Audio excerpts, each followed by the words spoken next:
Vamos conversar hoje sobre um assunto que está tirando o sono de muito loteador e donos de terra por aí, a reforma tributária. E não é para menos, viu?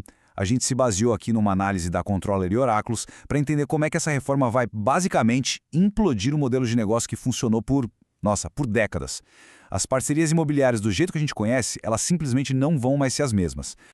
A análise já começa com essa frase, que é um soco no estômago. O 50-50 morreu. É forte, né? Mas é para deixar claro que acabou uma era. Aquele acordo clássico, sabe? Aquela divisão meio a meio entre quem tem a terra e quem entra com a obra? Pois é, ele não para mais em pé com a nova realidade fiscal do país. Vamos entender o porquê disso.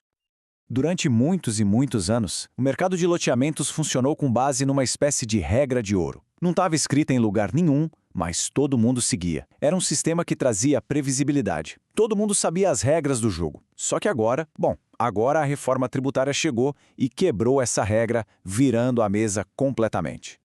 O modelo antigo era o retrato da simplicidade e da eficiência. Tinha o dono da terra, que a gente chama de terrenista, de um lado.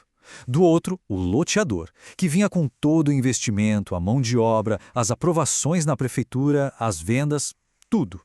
E no final, o resultado dessa parceria era dividido, fosse em lotes prontos ou no dinheiro da venda. Funcionava bem, era previsível. E a mudança é brutal. Dá uma olhada nesse quadro. A gente está saindo de um sistema PIS/COFINS, que para esse setor tinha o RET, uma tributação mais simples, e indo para o novo sistema do IBS e da CBS. E qual o resultado disso? O que antes era uma parceria estável, agora tem o que a análise chama de cunha tributária. É um custo novo, um imposto, que entra no meio do caminho e desequilibra toda a conta, criando um risco contratual gigantesco. E aí vem a pergunta que não quer calar, né? A pergunta de R$1 milhão. Com esse imposto novo aparecendo, incidindo sobre o valor que a obra agregou ao terreno, quem é que vai pagar essa conta? É o dono da terra? É o loteador? Pois é exatamente dessa pergunta que nascem todos os problemas que a gente vai ver agora. Para começar a responder, vamos olhar o primeiro grande risco. Ele aparece naqueles acordos onde o pagamento não é feito em dinheiro, mas sim com a entrega de lotes prontos. É aqui que mora o que estão chamando de bomba da permuta física. Só para todo mundo ficar na mesma página, permuta física é isso. O dono da terra não recebe dinheiro, ele recebe de volta uma parte do próprio empreendimento. Imagina um loteamento de 100 lotes. Ele pode receber 40, 50 lotes de volta, já prontinhos, com rua, água, luz. Era um modelo super comum no mercado. E aqui a gente vê a tragédia em 4 atos. Primeiro passo, o loteador entrega os lotes para o dono da terra. Parece simples, né? Só que não, porque no segundo passo, a nova lei diz que essa entrega é um fato gerador de imposto. É como se fosse uma venda. Isso já aciona o gatilho do IBS/CBS. E aí, no terceiro passo, o loteador é obrigado a emitir uma nota fiscal e pagar o imposto. Imediatamente. O resultado no passo 4 é um desastre para o caixa da empresa. Ela paga um imposto altíssimo sem ter recebido um centavo. É o tipo de coisa que quebra uma operação no meio. Bom, vamos agora para o segundo risco, que à primeira vista parece mais seguro, mas na verdade é uma armadilha, uma verdadeira ilusão. Estamos falando dos contratos que se baseiam num percentual do faturamento, a chamada permuta financeira. Pensa num contrato padrão, desses antigos que tem uma cláusula assim: o proprietário do terreno receberá 45% do valor de cada venda. Parece justo, né? Claríssimo. O problema é que a palavrinha valor virou uma mina terrestre com a reforma. Esse quadro aqui mostra o tamanho da briga. Vamos supor uma venda de um lote por R$100 mil. Com o novo sistema de split payment, que é uma retenção do imposto direto na fonte, já sairiam dali, digamos, R$20 mil de imposto. Então, no caixa da empresa, entram só 80 mil. Só que o terrenista, com aquele contrato antigo na mão, vai bater na porta exigindo os 45 mil dele, que são 45% do valor bruto. Já o loteador vai argumentar, com toda a razão, que a divisão tem que ser feita sobre o que entrou no caixa, ou seja, sobre os 80 mil.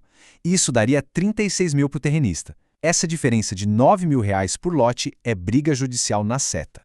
Então a gente chega no ponto nevrálgico. Se o contrato não for escrito e continuar falando em valor bruto, o loteador vai ter que pagar os 45 mil para o terrenista. Dos 80 mil que entraram no caixa, sobram para ele só 35 mil. Ou seja, daqueles 55 mil que teoricamente seriam a parte dele, ele usou 20 mil para pagar o imposto da operação inteira, sozinho. É um desastre financeiro. Tá, mas por que esse imposto novo tem um impacto tão devastador assim? A resposta está na mecânica de funcionamento do IBS e da CBS, num negócio chamado assimetria de créditos entre os dois parceiros. O IBS e a CBS são impostos não cumulativos. O que isso quer dizer? Que a empresa pode abater o imposto que ela pagou nas compras.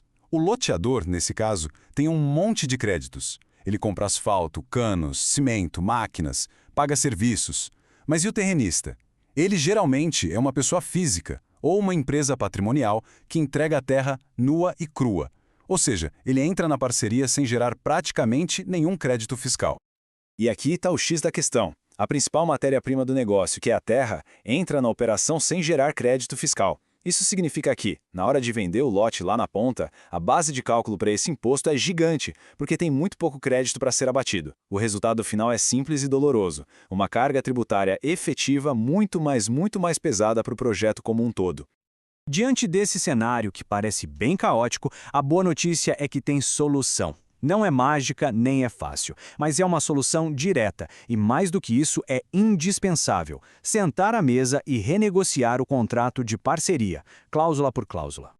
Fica aqui um alerta que vem direto da newsletter e que a gente precisa reforçar. Quem usar um modelo de contrato antigo, pré-reforma, está basicamente assinando um atestado de prejuízo futuro. É sério, a matemática por trás do negócio não é mais a mesma. Mudou tudo. Então, o que não pode faltar nos novos contratos? Basicamente, 3 pontos que são inegociáveis.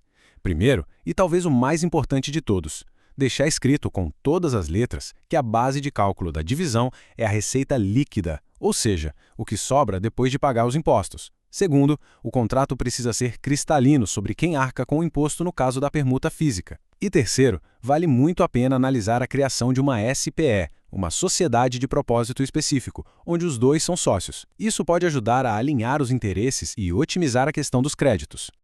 A conclusão da análise da Controller e Oráculos é dura, mas é a pura realidade. O novo sistema tributário abocanha uma fatia bem maior do bolo. Se os parceiros fingirem que nada mudou e mantiverem os percentuais antigos, a conta simplesmente não fecha. E um dos lados, muito provavelmente o loteador, que carrega todo o passivo da obra, vai quebrar. Não tem outro caminho.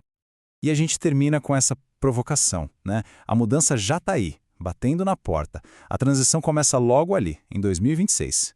A grande questão que fica no ar é: será que os contratos de parceria que sustentam os projetos hoje, será que eles estão prontos para essa nova realidade? Ou são, na verdade, uma bomba relógio prestes a explodir? O recado é claro: o momento de agir é agora.